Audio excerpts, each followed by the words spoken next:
Hello everyone, this is Radical Edward, and it's my pleasure this week to welcome you to another Over a Beer.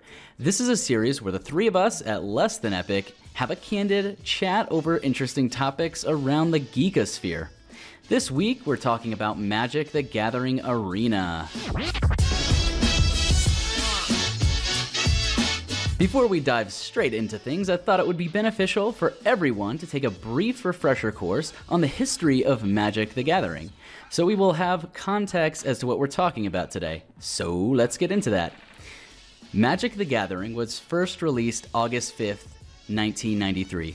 As of today, over 20 million people worldwide play Magic: The Gathering, and over 20 billion physical cards have been produced. 15 video game adaptations of Magic: The Gathering have been released, the latest being Arena. Magic: The Gathering Online was released in 2002, and in 2007 represented somewhere between 30% and 50% of the franchise's total income, including the physical card game. As of 2017, all sets released simultaneously between MTG Online and the physical card game. Finally, September 27th, 2018, Magic: The Gathering Arena goes into open beta and is widely accepted by the Magic community. So, that's our little history lesson for the day and our timeline, which is really important to the discussion today. Magic: The Gathering started as a physical card game and became roughly as popular online as it was offline, at least that's what the numbers tell us. And then Arena was released. So with all of this in mind, I want to put forward the following question. Guys, what are your initial overall impressions of MTG Arena? I think it's absolutely wonderful. I wanted to get into the closed beta very badly and never got in, so when it finally went to open beta, I was extremely happy and I jumped right in, and I've played almost every single day since it came out. It's just a fantastic way to play Magic, especially for people who don't have a card shop near them, for them to be able to just go on and play every once in a while. So I'm kind of like the Magic noob around here, around these pots. And I honestly haven't played a lot of Magic: The Gathering Arena, but what I've played is really fun. It's easy to use. Easy to get into, especially as a Magic noob. They definitely help you out. They build you some pre-built decks, so you kind of have a starting place, because if you're not into Magic, it's really not easy to build some good decks. I find that kind of the challenge for me at the moment. And it's easy to just jump in an online game and, you know, get some wins against some worse noobs than me. I'll jump in here. I think it's phenomenal, and I'm saying that as somebody who I did not like the idea of playing Magic Online. I thought, you know, why would I buy these non-physical cards when I could just buy the physical cards? But my tune on that has completely changed since playing Arena. I've seen the light, as it were, and I love just being able to jump in very quickly to online games. Being able to pump out like 20, 30, 40 games in a single day allows you to just rapidly make decks. And it doesn't stop me from playing in the real world either. It just makes me better at it because I can more quickly refine my decks and my strategies. So like after playing a lot of it, that's why my tune swapped. I think there's a couple other things too. Like you get obviously the introverts that don't want to be outside and see people. And then you got people like me that are just live in the middle of nowhere, and there's not a lot of Magic to be played anyway. And thirdly, you got people like me that don't want to spend a lot of money on Magic, and I can actually play Arena and get cards and not spend a single dime. So that leads into my next question. So let's just build on that. What parts of Magic: The Gathering Arena do you think are good? I'll just use that term generally, good. Well, I definitely think it's good that you can actually build your own decks without even having to spend a penny. I do think that there is a problem with not being able to, well, I guess they kind of do have being able to go after a certain card with the wild card stuff, but I feel like if you spend enough money, like those crystals that you can get, I feel like you should be able to redeem those for specific cards that you want to get as well. Like right now, it doesn't feel like there's enough options to go after single cards that you want. Yeah, let's. I've got a bad section, so I've got some things for that as well. But anything else in the good section? My only question to Blister on his point, after a specific card in the real world. Yeah, if you're going after a specific card, I just go out and buy that single card that I want. I mean, from it's somebody else, I guess. Yeah. Yeah, it's a hell of a lot cheaper to go to TCG Player and buy one copy of Karn instead of going and buying a whole booster box and praying that I get him from that booster box. Yeah. So, okay. So it sounds like we want to start diving into the bad section, but let me give a couple of other things that are good before we dive into that. I think that the format is super, super well defined, and it's about time. You can really play Magic with somebody without speaking a word to them, and I think that's a super big feat. Because, like, I would expect, like, a chat box to be there or something. No, they have it so tight that you can play without saying a single word to somebody. And it's easy and intuitive, too. So, like, it's not like it's hard to understand what's going on. It's just really easy to intuit what's happening. Beyond that, I think the animations are beautiful. The card interactions are very well integrated, and it's easy to understand what certain effects do. I mean, I've even learned a few things about the stack, and I've been playing this game for years. Just the way that their system works makes it super easy to understand, so I start to understand more about stack priority and whatnot. So all really, really good things, and overall they did a phenomenal job with Arena. But with that out of the way, let's move into the bad things. What are you guys have already pointed out a few, and those are very good points. I think the singles thing is I've got some notes on that, but anything else you guys want to add on that front before I jump in? I will say that since I've started playing MTGA, I haven't had as much drive to go out and play the physical card game. And for me, that's like I really enjoyed going out and playing the physical card game, and I still prefer it over the virtual card game. But I just feel like that's kind of actually a downside to it to me, because I don't want to see this game like turn into Hearthstone, you know? So I got like a comment / question for you guys, because like I said, I'm sort of a noob at Magic. Is it pay to win? No. I mean, no, Arena. It's not. I mean, in order to pay to win, you would literally have to pay $500 to $1,000 to make some of these decks. Hey, without Rad, getting lucky. How much did my artifact blue black deck cost me? About $550, I think. Yeah, so it's about the same price. So is RL pay to win though, just because of that? I think RL is definitely pay to win, because you can literally buy cards, but we're talking about Arena. Yeah, if you want to get any deck you want, you pay $500 in the game, and you'll more than likely have enough wild cards to build any deck you want. Probably. The same can be said. You take $500 in real life, you can go out and buy almost any deck. That's true. I would say that it's no more broken than in the real life card game, and that's why I answered no. I guess it's in the Arena, at least it's pay for convenience, maybe, because I mean, you can claim all the packs through grinding, but yeah, well, kind of. They only allow you a certain allotment of packs.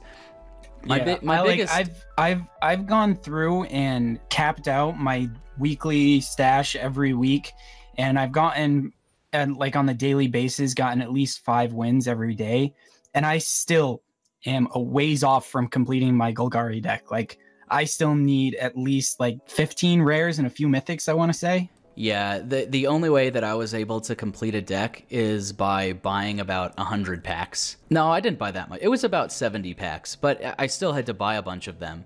And even at that, I was only able to complete that one deck.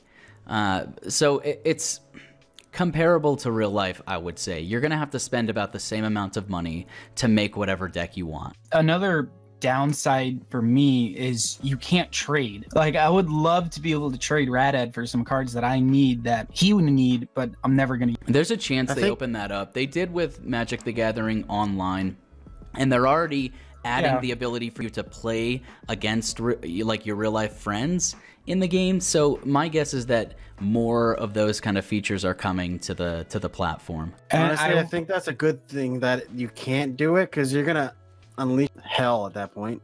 Well, if you're gonna be able to trade in that game, I really feel like they need to set it up to where they're pricing their cards and they're saying, okay, you can only trade for equal value.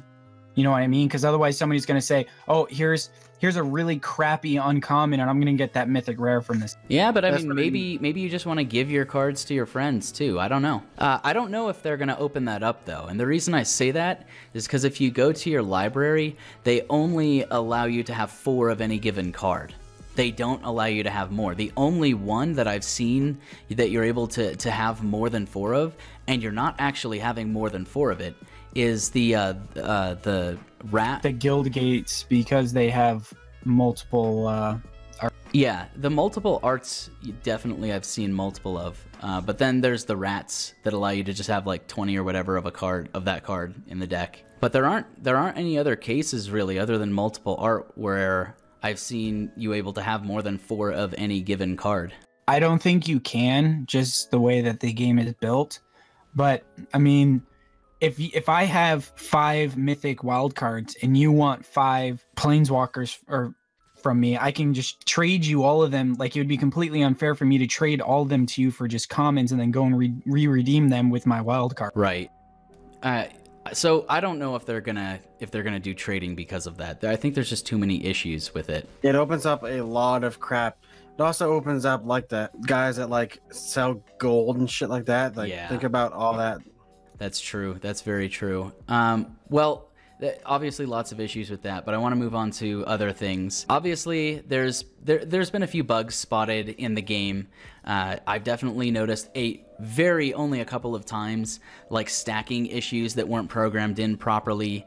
But the bigger thing, I think, is priority issues, like things that happen instant and rapid succession, or turns, like going to certain stages of a turn will sometimes happen automatically. Game today because of that. It can happen, and like I get the benefit of that a lot because sometimes I'll play a lot of goblin deck, and there's a lot of goblins that will just do things depending on the phase of your turn, and it'll just instantly go there if the other person doesn't hit control before I like finish my stack priority, and it happens all the time in the game, and in that exact same issue, bluffing is very difficult if you don't use the control priority like very rapidly. You have to be really quick with it because sometimes you'll miss it and then just parts of the turn will just skip in like half a second. It's just over and you missed your chance. So there's issues like that I've seen. Have you guys seen anything else like that? I lost a game today. I lost a game today because it skipped a phase on me. It was the end of the opponent's turn. It was going to my turn. And it's untap, upkeep, draw. At the beginning of the at every upkeep, the opponent had a creature on the battlefield that does something. I was tapped out, so I couldn't kill it on their turn, but I could kill it before my upkeep. And it went straight to my upkeep before I could kill it. Oh, and wow. I had a card in my hand to kill it. I have noticed that. It happens at the start of main phases too. I'll be wanting to use an instant before your opponent has the priority to do something, because you do have the right to do that.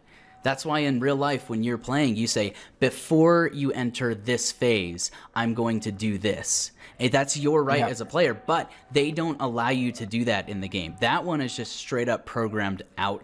I think unless you're using that control key like I talked about, which sometimes you either miss it, you hit the wrong key or something, or you're just literally not fast enough, you miss it, and that's a huge issue with the game right now. So what I was trying to say is I'm not smart enough to notice those sort of things. That's unfortunate. You'll get there. We're trying to teach him, guys. We'll teach him. I don't understand. What I don't understand about that though is, like, on some of the other phases, it will just automatically give you priority and it'll say, okay, do you want to do something now? Even like when you're like, what? No, I'm not going to do anything. I'm not going to kill my own creature just because you have the option to do it. You know what I mean? Well, I mean, they just program in particular effects and they just let you use those effects. And I like it because, like, at least it's consistent. Even like the edge cases where you see it break are consistent. So I don't know. I like that they allow you to do it. I mean, I've had opponents make mistakes, and I've made mistakes because I thought to play something when I shouldn't.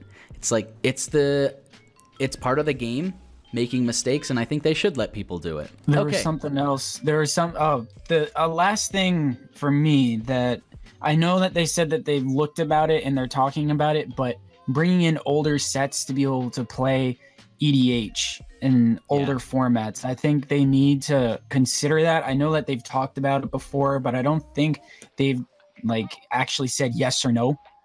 So hopefully that's something that they're thinking about, and hopefully it's something that they're going to do in the future, because I mean, if they don't, what are they going to do with all the people that spent money on like the Dominaria set? Like, what are they going to do with all those cards that people have redeemed for that set when it rotates out? Right, and there's even sets in the game that have rotated out since the last rotation, people that were in the earlier betas.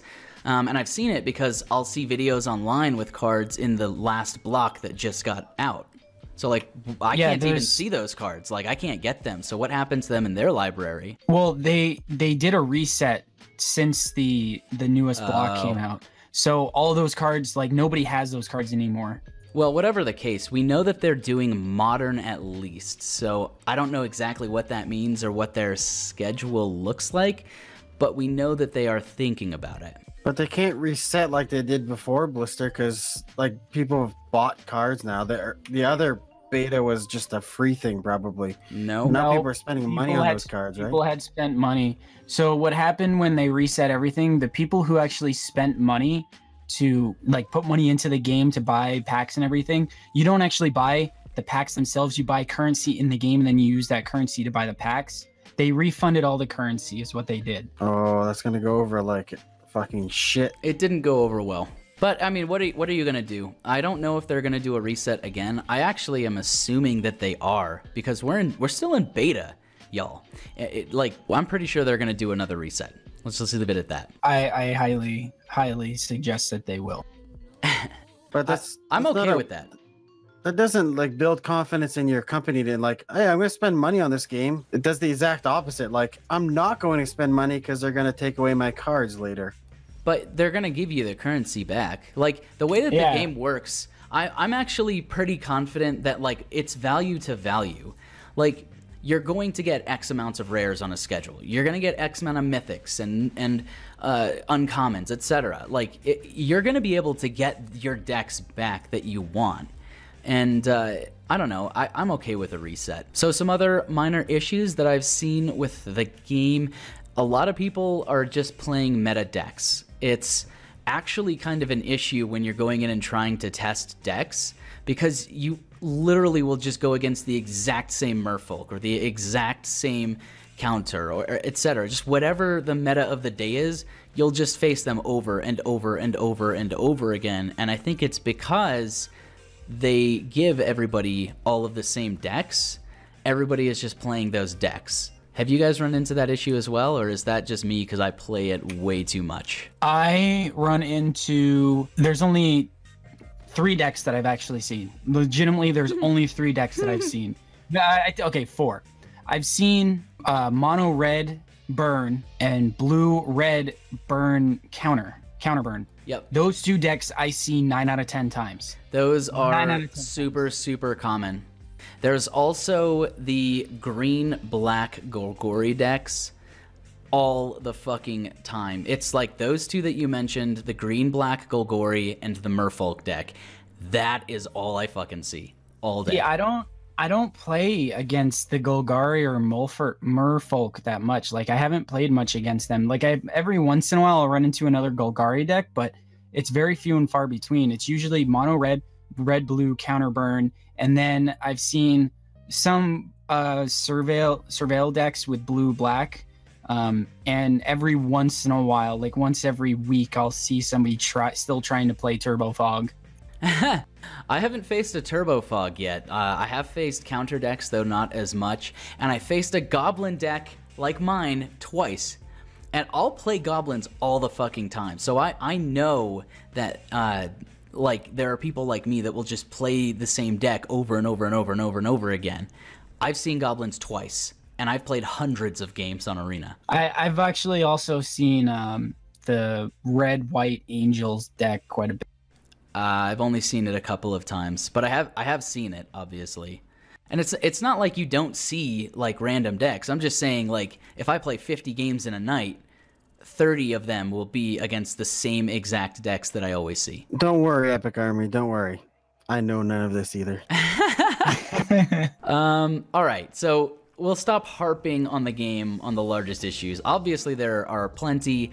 Obviously, the game is still in beta, and this is what a beta is for. They're going to be ironing out this stuff. Overall, there's more good than there is bad. So let's leave it at that, and we'll move on to the next thing. Because this is a huge question to me, and I've seen it posed online. I've seen players of this other game really scared about what's going to happen. I've got my answer, but I want to know from you guys, what do you think will happen to Magic the Gathering Online? Just to clarify for people who may not know, I know you talked about like its release date and everything, but Magic the Gathering Online is essentially the old version of MTGA. It was the old version to go online and play or the regular card game online. But personally, I think they're probably just going to end up stop supporting it. I mean, there's no reason for them to support two games. I mean, think of all the money that people spend on League of Legends or in Hearthstone or Heroes of the Storm. Like, there's a certain point where they're like, okay, yeah, this game is no longer being supported, and we're going to move on to a new game. So I also think that it's like 2.0 of Magic the Gathering Online, and they're eventually going to phase it out. But my big question there is, what do they do with people who bought a bunch of cards? Do they just give them some free currency? Do they, I don't know, transfer cards? But then you have the issue of the old decks again, I guess. I don't know. Definitely they're going to phase out online. There's no reason for them to run two Magic online services at the same time. Yeah, and don't let our love that you might hear here for Arena make you think that, oh, we don't like Magic the Gathering Online. That's not the case at all. Magic the Gathering Online is, at the very least at this point, a huge contender for how much money Wizards of the Coast is making. It will be a long transfer between the two games, and I don't think Magic the Gathering Online is going anywhere soon, but I do think these boys are right. There's no reason for them to support two clients. Arena is a better client. It just is. And that's not knocking online. It was just built, 16 years later? Like, that's a long time in software terms, and it shows in the game. Arena plays way better than Magic the Gathering Online, and I really do think it's going to supplant it. As for what happens, I think that Nova is right. I think they're going to give a ton of in-game currency to everybody who's swapping over.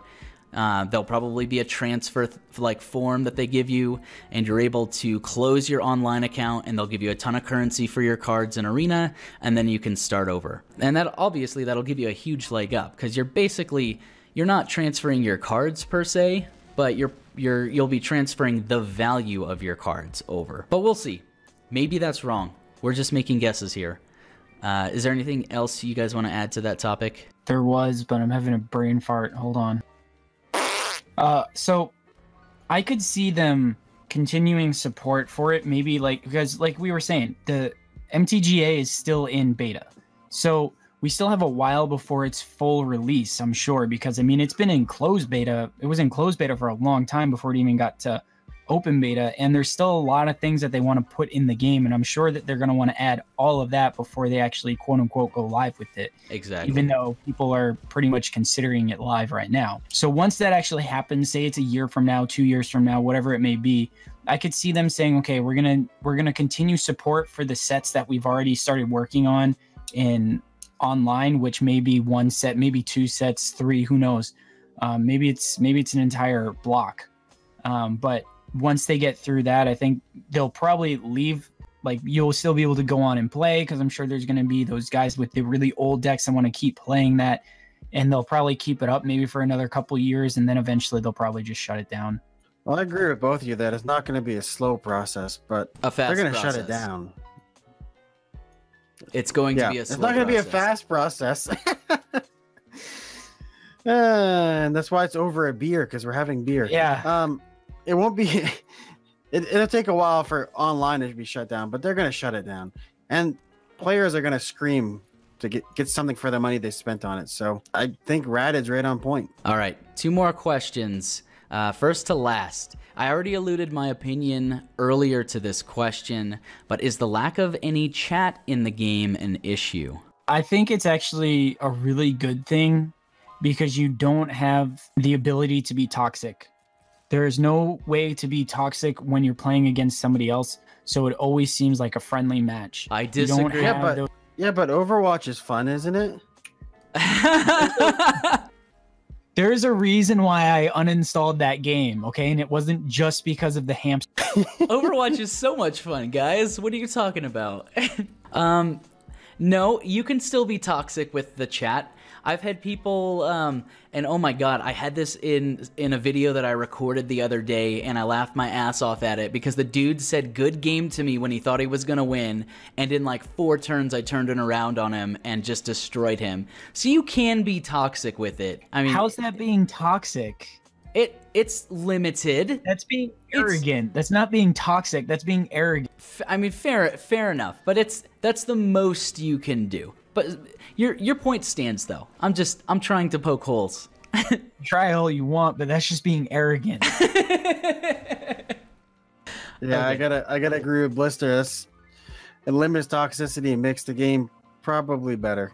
Yeah, it just makes it for a much more enjoyable experience. I mean, could you imagine if the entire time you were playing Overwatch, all you had was people going, "Oh, that's all right, man. We'll get it next time," and "Oh, you know, if you actually do this, you might work better." And then the person on the other end going, "Oh, that's a great idea. Thanks, guys." Like, imagine how much better of an experience Overwatch would be if it was like that. Yeah, I wouldn't know. It wouldn't be Overwatch. It would be something else. Okay, moving on. Last question that I have for you guys, and this is a big one, a really big one. We already gave our opinion on MTG Online, but will Magic the Gathering Arena take over the popularity of the physical card game? And do you see yourself spending more on Arena than on physical cards? I don't see it surpassing it. I can see it becoming about neck and neck, but I don't think it's ever going to surpass it because I don't foresee Wizards ever doing any tournaments like where you have like your big tournament, like the giant tournaments they have all the time. I don't see that kind of stuff happening with the virtual card game. I can still see it happening in real life, obviously, and I don't think that's going to stop anytime soon. So I think just because of that, the physical card game itself will still be at least neck and neck with the virtual card game. Like you already pointed out that in 2007, I think it was 30 to 50% of the profits. Yep, all profits of Magic the Gathering were between maybe even upwards of 50% Magic the Gathering Online in 2007. That's 11 years ago. I bargain that today it's probably more profitable than the physical card game already, but we just don't have stats on that. At least I couldn't find any. I wouldn't be surprised if it is more profitable because I know that there's a bunch of people complaining about the quality of the cards and stuff like that. Like the cards are bending so much easier now. The foils don't stay flat for more than freaking 30 days, it feels like.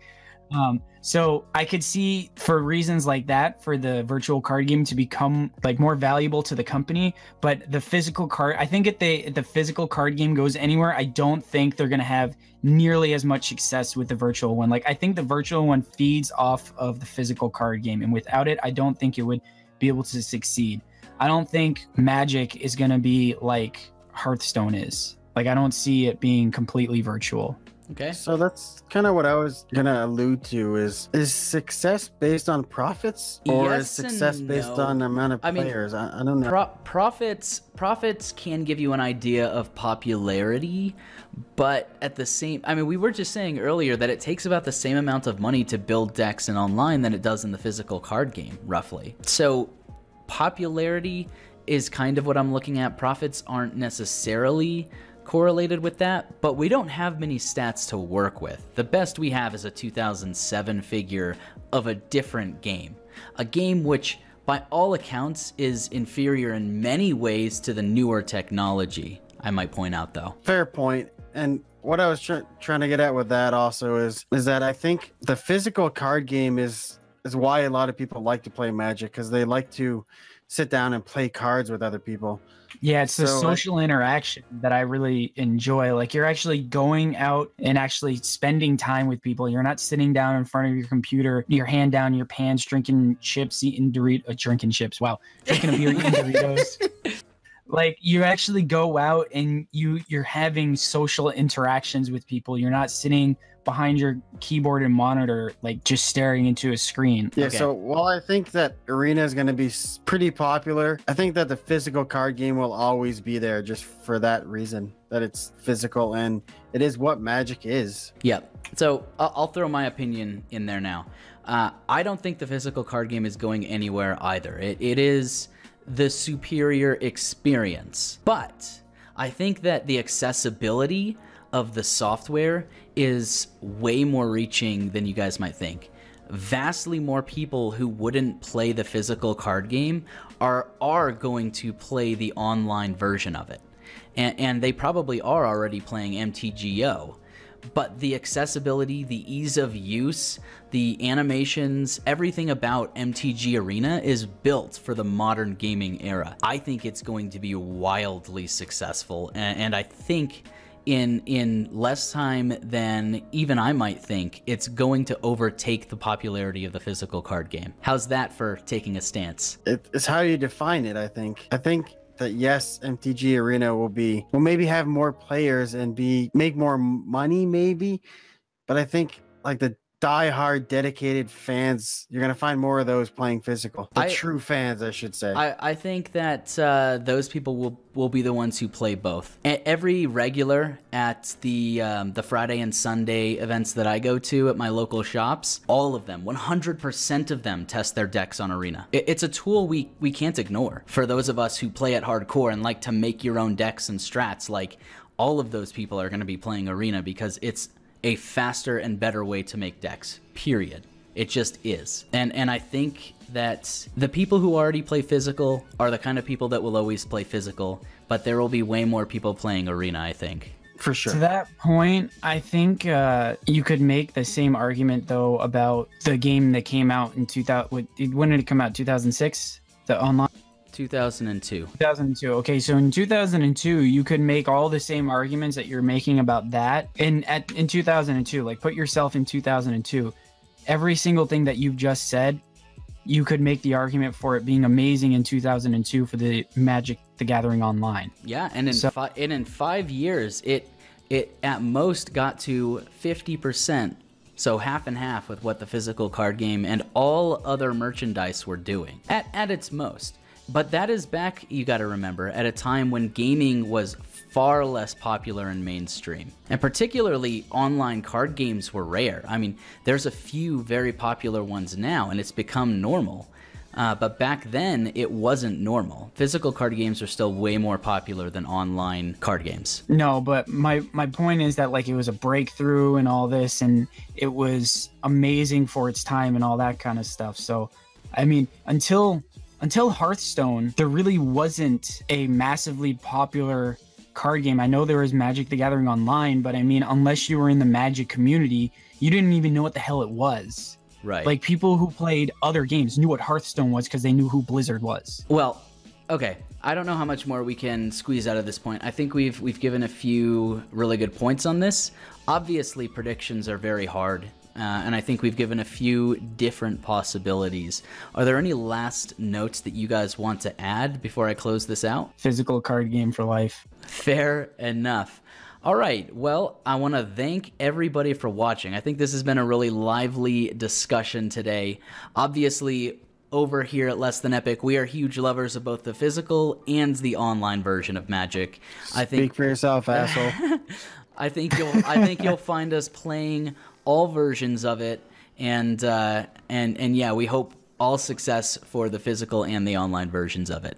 Anyway, this is Radical Edward, your host for this Over a Beer, and I want to thank everybody for watching. Thanks, everyone. Get good, scrubs. Take care, everybody.